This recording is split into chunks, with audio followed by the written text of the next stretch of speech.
How you doing, guys? It's Tom, and I'm back with another video. Listen, on this video, I actually got this idea, and I've sort of made, bits and pieces of this information, on previous videos. But I don't know. I just thought I would do like one video, you know what I mean, and just kind of cover this one topic or whatever. And the reason I'm doing this is because I was watching a video yesterday. Um, and one of the guys I watch, actually Mark Thornton, you probably know him.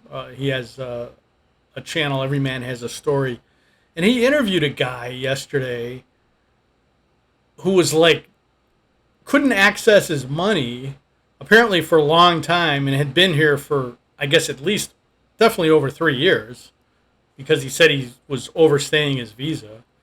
And the only way you do that is if you're here.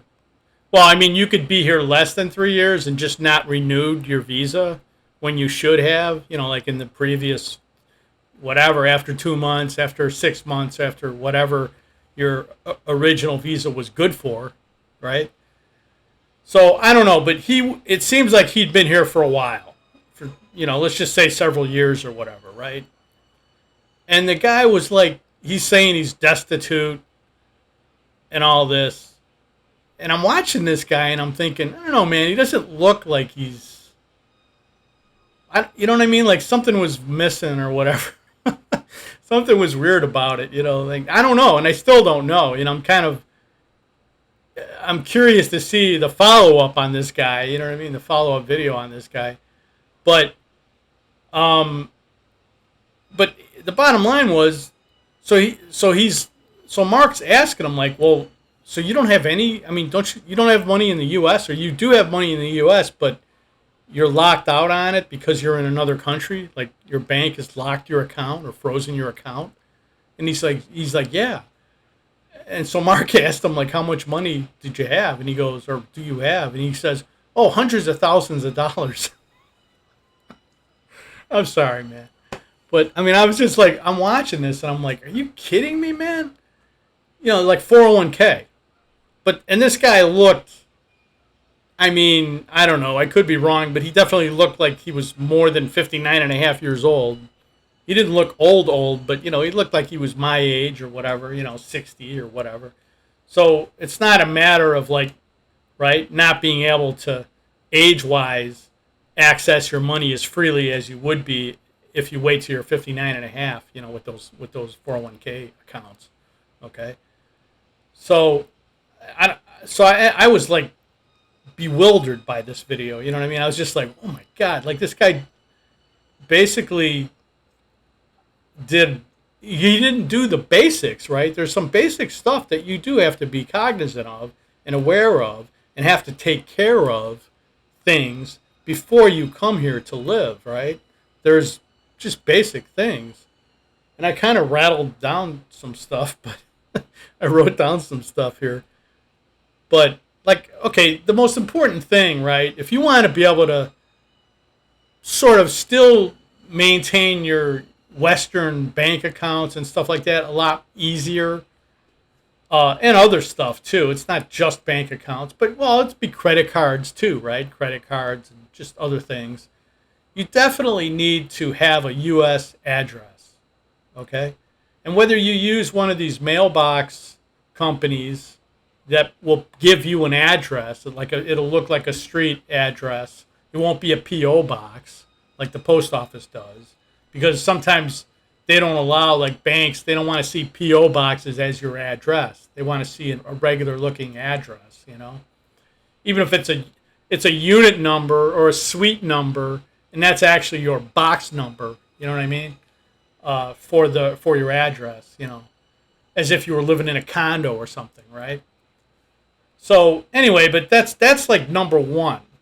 If you don't want any issues, and you're just not going to totally cut your ties with the U.S. and just take all your money out of the banks and put them all in a Philippine bank when you get here or whatever. If you're not going to do that, you're just going to sort of still operate, from your U.S. bank accounts and all that, then I would advise that you definitely get a U.S. address. And you know what? It doesn't have to be one of these companies that you have to pay like, $8 to $10 a month for. I mean, if you have a close relative, right? Like maybe your mother, maybe your father, maybe your brother, maybe your sister, maybe just somebody that you trust, somebody close, cousin, whatever, somebody that you're close with, best friend, whatever, then, you can maybe use their address, right? But just make sure that when you change that address, like in all your bank account portals and everything online, that you change your address so that they know what your new address is, right? So anyway, so to me, that's like the basic thing, right? Now having a VPN, a virtual private network, that helps, but that's not the end all, you know what I mean? Like a lot of times they're going to know that you're over here, and that's another thing, right? I guess my step 2 is tell your banks that you're traveling. You don't even have to tell them, necessarily that you're going to be living overseas forever, or something. Just tell them that you're traveling, like initially. And if they say how long, just say, well, I'm not sure. I mean, might be a year, might be 2 years, just kind of, you know what I mean? But let them know that you're going to be in another country. And that's the same thing that you would do even if you were just visiting the Philippines, right? For a month.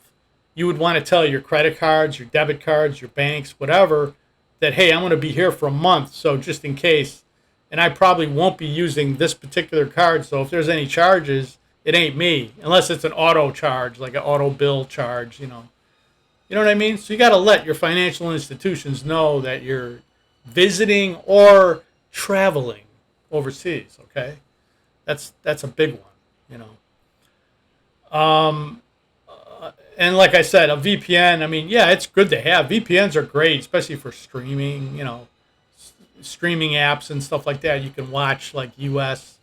streaming apps and all that on your TV here. And, there's a lot of free ones out there too, so you can take advantage of. But that's not the end all as far as for banking and all that, What's probably more important is you might want to either get some kind of U.S. phone number that you can use, and especially one that you can receive text on. Like, I don't know how that Magic Jack is. I think they have an app that goes on your phone that maybe on the app you can receive text. But on the regular line thing, I don't know if you can text on that. I think it's got to be a phone call or whatever. So, like I said in a previous video not long ago, I just kept my U.S. cell number the same that I've had for 20 years or whatever, the same number and the same carrier, which I've had for, several years, because it's only $30 a month. Now, if you're paying $100 a month, you might want to think about that. You know what I mean? You might want to just find another U.S. carrier that's cheaper, especially if you can keep your same cell number. That's always nice, okay? But, you want to be able to do two-step verification with financial institutions, okay? And a lot of time, the easiest way is just have them text you. So you're logging into an account, and then the next step is they're going to text you a number, and then you're going to put that number in, and then you're going to boom verify it, and then now you're in your account. It's how those work. And it's good for security reasons. I mean, it's good for you. It's not just a pain in the neck or whatever. It's safe and it's more secure for your accounts.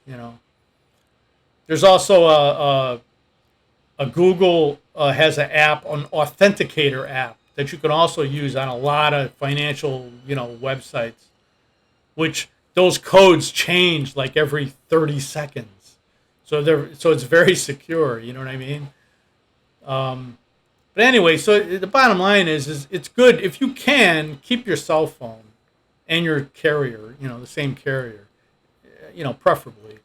Unless, like I said, unless it's really expensive, then you could maybe change carriers, But those are basic things, right, that I think if this guy would have done, maybe he wouldn't have been in that position that he's in now, supposedly, where he can't access his money. He's got to go back to the States to access his 401k money, that just seems weird to me, I mean, I know that there is, you do have to be careful, and like with like or with a Schwab account, if you try to open a Schwab account, as a brand new customer when you're already in another country, you won't be able to do it.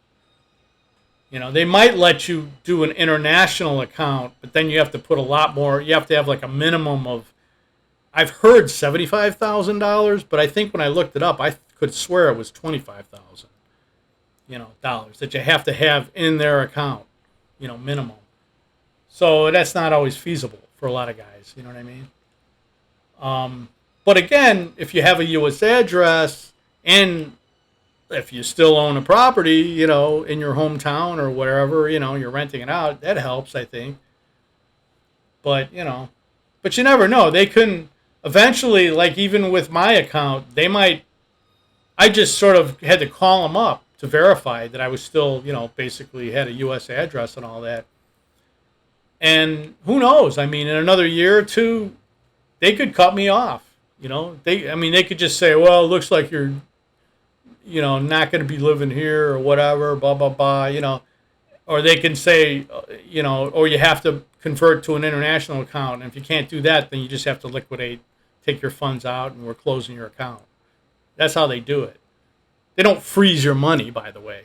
Like in that instance, they'll just say, okay, you're going to just, you can take all your money out, put it somewhere else. And if you got stocks, like with Schwab, if you're using the brokerage, you got to sell your stocks. You know what I mean? And then liquidate, But they're not going to like take your money or freeze your money or whatever, Okay, so just like there was probably some guys that freaked out when they saw that video yesterday, and it's like, my God, I think that guy did like everything wrong, And these are minor things really to do. I mean, these are basic things, right? But I understand. I guess if it slipped your mind, but man, the guy's been here for a long time, so I don't know. Anyway, I just wanted to make a video on this. Those are the things that I wrote down, and those are the main things. I mean, I can't really think of any other thing to tell you, Oh, the only thing I will say also is on the subject of this, like, okay, when I use my ATM card, like a U.S. ATM card, like Schwab, or I'm not sure if USAA and Fidelity would be exactly the same, but it very well might be. I noticed that I don't get I don't get the good exchange rate. You know what I mean? In other words, it's very similar to like Western Union when you send yourself money, except there's no transaction fees. But you get about 1.5 pesos per dollar less, okay, for your rate,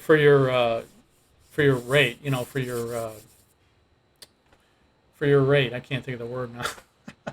But and the other thing I wanted to say though is when you make purchases with a credit card, you pretty much do get your exchange rate.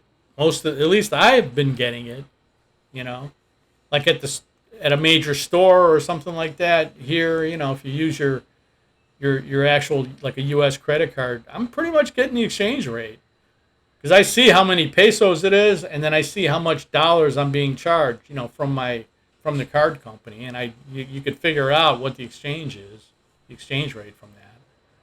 So anyway, but the debit card ATM thing, yeah, I was always thinking that I was getting a good, accurate exchange rate or whatever, and then I just noticed like not too long ago, a month or so ago, that it's like, no, it's about 1.5 pesos less, per dollar, So anyway, guys, that's about it. It's Sunday here. It's Saturday night or whatever.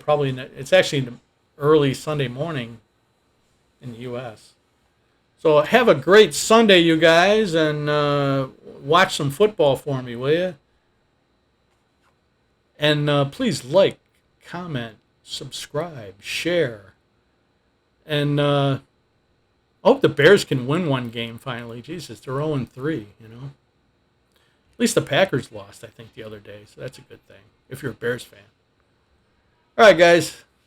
I'll talk to you later. Have a good one. Hey, guys, it's Tom. Listen, I wanted to add something really quick.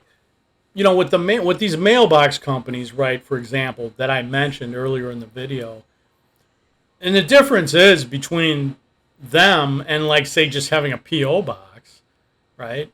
Is that the mailbox company they'll send you your mail. You know what I mean? Like, in other words, they'll email it to you. Like, they let you know that you got mail first, right? So you log in and you look at the letter, the outside of the letter. Now, if it's junk mail, if it's just some, like, credit card application from some screwy bank that you never heard of or something, then you just have them throw it out, discard it, you know, for free, right? But if you want to, if it's actual not junk mail and something important, then what they'll do is they'll scan it and send it to you via, you know, like email. You know what I mean? They'll email you, or, you know, you can log in and then you'll click onto it and you'll see it. It'll be like 4 pages, you know, view scan, you know, and then you click it and you can see your mail. You know, you can read it and everything else, right? You could save it on your computer, you know, you can do whatever you want with it, right? And then you can, and then you can have them shred it if you want also. You know what I mean? Like, after you've looked at it, maybe you've saved it or whatever, then on their end, the physical mail, you could just have them shred it because, you know, if it's got any confidential information or, you know what I mean, number, you know, your address, your phone number, your social security number, whatever, shit that you don't want floating around out there, just have them shred it, you know.